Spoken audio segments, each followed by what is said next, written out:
대한민국에서 가장 아름다운 간이역에 선정된 남평역. 지금은 폐쇄돼 옛 기억만 간직한 채 간간히 찾아오는 관광객에게만 아른한 향수를 전해줍니다.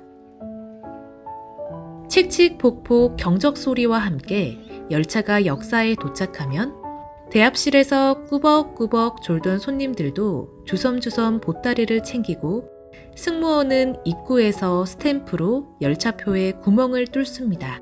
남평역 대합실 한쪽 벽에는 사평역에서라는 시가 큼지막하게 걸려 있습니다. 식구에 나오는 톱밥난로와 함께 남평역의 시그니처가 된 듯합니다. 5월과 관련된 나주에 어떤 곳이 있을까 고민했던 것이 이제 남평역이었어요. 결과적으로 이제 잘못 알았던 거지만은 저는 남평역이 정말 광주 5월하고 관련된 그 사평역에서는 시하고 관련된 그 역으로 알고 남몰래 광주의 슬픔을 노래한 남평역이 그런 취지로 이제 우리가 접근했잖아요. 그리고 이제 곽재구 선생님을 그때 떠올려가지고 그럼 2차 남평역을 우리가 모티브로 해서 곽재구 선생님 인터뷰까지 한번 해보자. 남평역과 사평역에서는 시의 관계를 우리가 한번 따라가 보자. 이런 취지로 저는 이제 처음에 제안을 했었어요. 네, 그래서 곽재구 시인께 전화도 드렸었잖아요. 제 고등학교 선생님이셨거든요. 저희 고등학교 국어 선생님이셨어요. 곽재구 시인이. 저도 이제 이번 일을 계기로 어떻게 보면 40년 만에 전화를 드렸고 이번에 이제 만나볼 수 있었습니다. 30년 전 스승을 만나러 가는 그의 아련한 눈빛.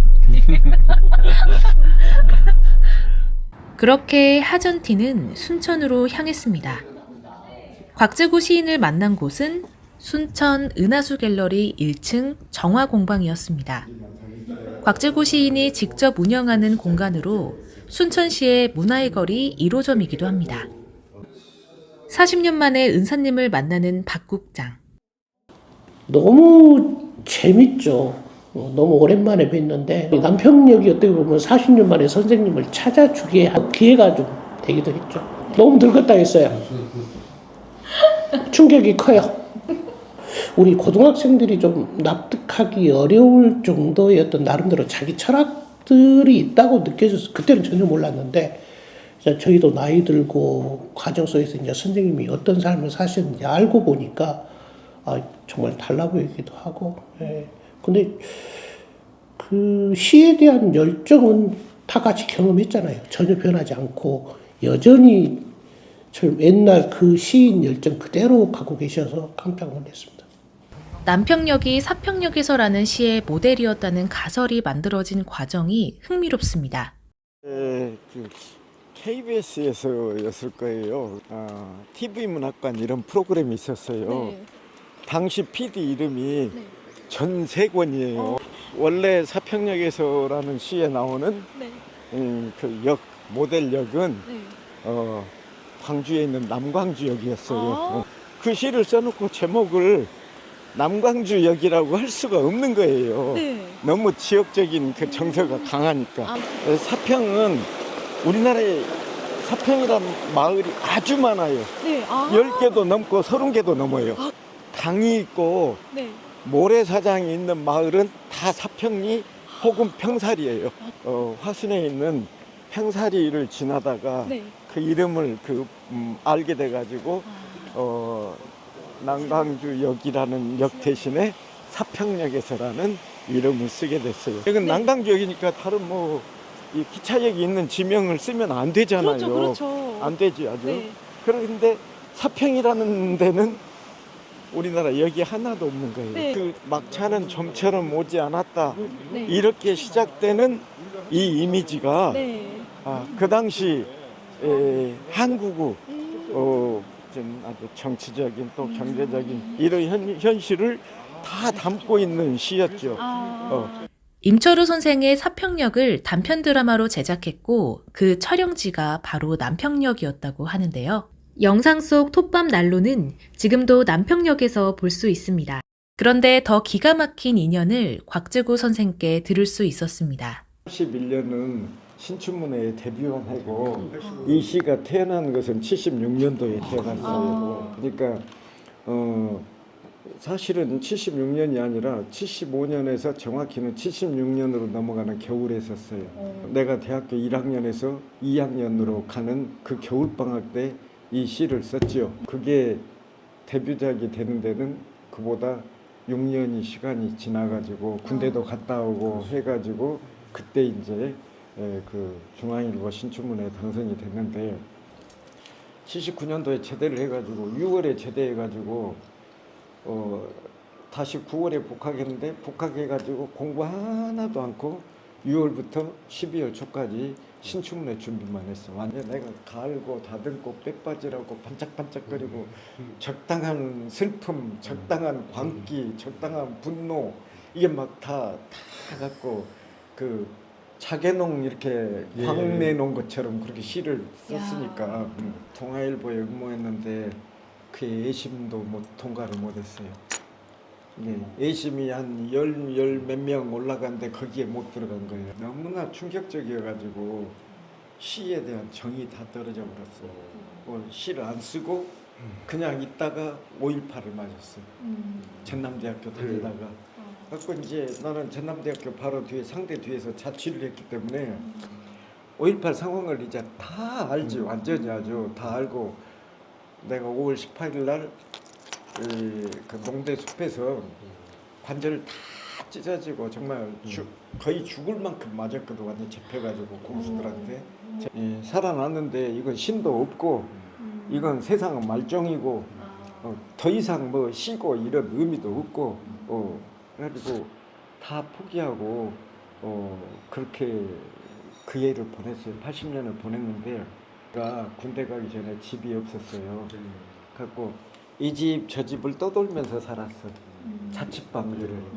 이 집에서 일주일, 이 집에서 5일, 일주일에 2주일, 일주일에서 이 집에서 며칠을. 근데 그러니까 그 친구들한테 신세를 많이 졌죠. 완전히. 근데 그 중에 한 녀석을 길에서 딱 만난 거예요. 갖고 어이 이 신춘문예 응모했는가? 그러니까 신춘문예 그거 해도 안 돼. 나 응모 안 해. 하고 말했더니 걔가 나한테 문학 청년들은 신춘문예 응모가 의물세 꼭 응모하게 이러는 거예요.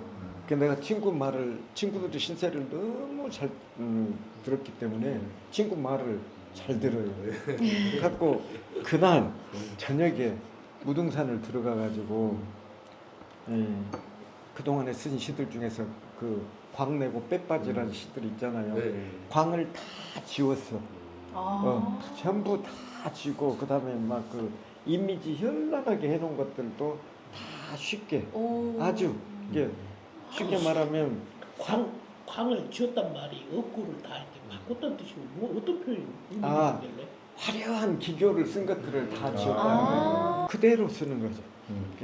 괴짝 안에 그 볏짚 속에 사과들이 들어있다 이렇게 쓰지 신들의 꿈이 화려한 꿈이 볏짚 속에 잠들고 있다 이렇게 안 쓴다고. 기교를 다 빼고 기교를 하셨구나. 안 쓰고 그걸 다 바꿨어.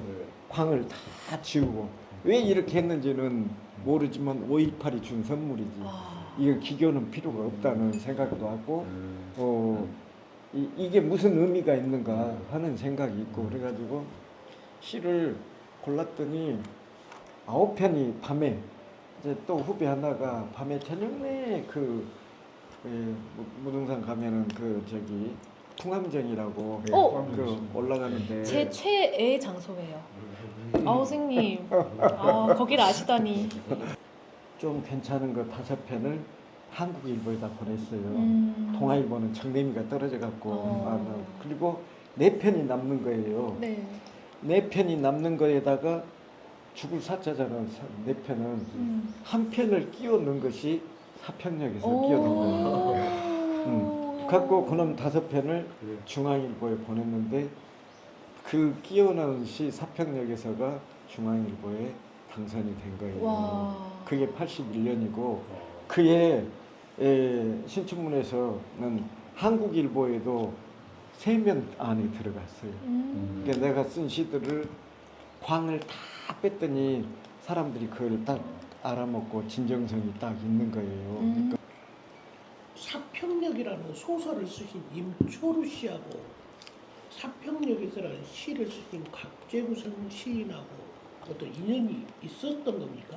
예. 오. 어떤 인연이 있었냐면 둘이 일단 등단 같은 한 해가 같았고, 예, 걔는 전남대 영문과를 다녔고 나는 전남대 국문과를 다녔고 같은 해에 등단을 했고 등단하기 전에 만난 적이 없고 등단한 뒤에 서로 이제 그 같은 물리대에서 영과에서 한 명 되고 문과에서 한 명 되고 했고 둘이 만났어요. 남자들은 머시매들은 처음 만나면 누가 형인가 동생인가를 가려야 하잖아. 이제 우리는 이미 신문에 그 시가 저 몇 년생 이렇게 어디 출신하고 나오니까 그 출생 연도가 같은다는 걸 알아.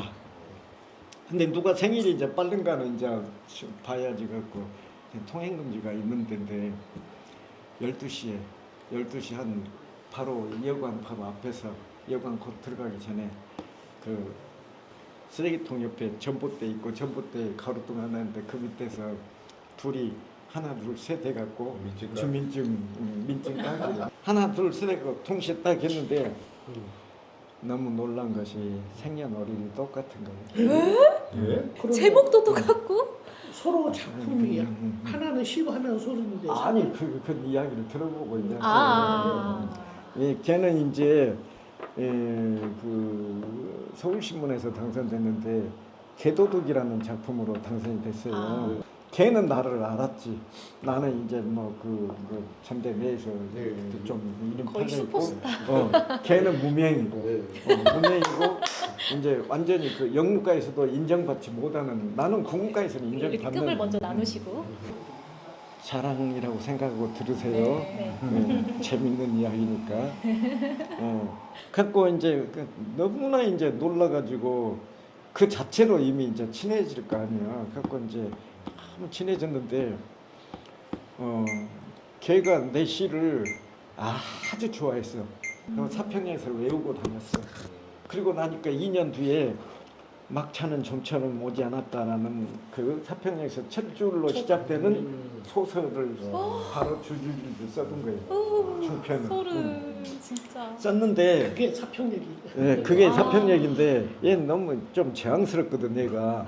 그래서 시를 24줄을 이를테면 한 줄씩 다 커팅을 했어. 태합소리 밖에는 밤새 송이눈이 내리고 흰보라 수줍꽃 눈시린 유리창마다 이걸 다 한 줄씩 띄어갖고 소설 속에다 다 글 한 줄씩 어떤 소설 그 문장 속에다가 글 한 줄씩 다 집어넣은 거예요. 그러니까 그건 표절이 아니라 오마주구만. 이게 자체가 이 자체가 오마주였어. 그러네. 오마주였어. 그 사평역을 읽은 사람은 자기도 모르는 사이에 시 사평역에서를 한 번 읽은 사람이 되는 거예요.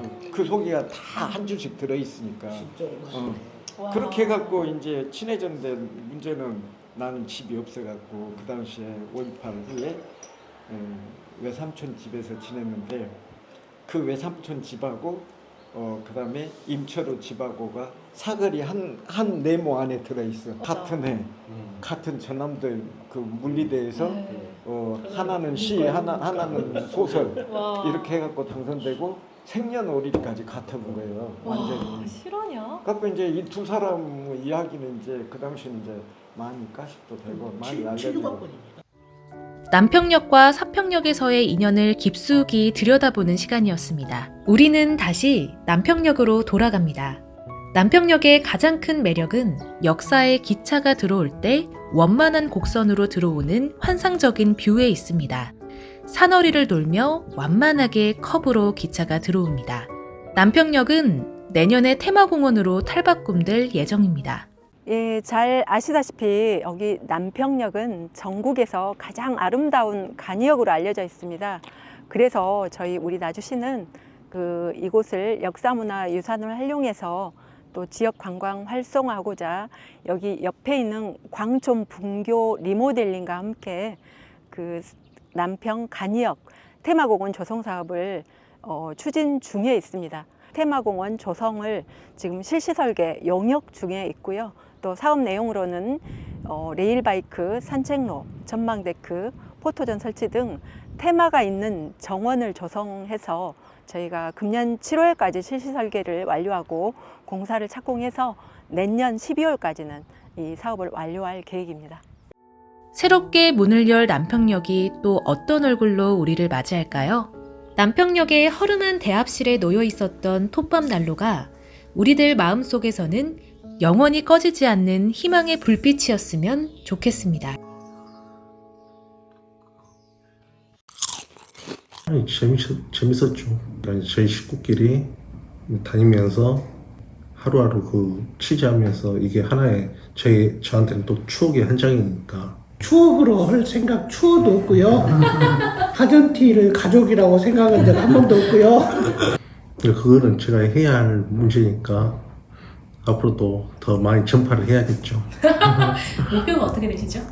저희 기본 우선은 천은 가야가니까 처음부터 이제 시너지를 이제 또 하나의 시너지를 이제 만들어야 하니까요. 우선은 목표는 천입니다. 여러분 구독과 좋아요 눌러주세요. 네, 됐습니다.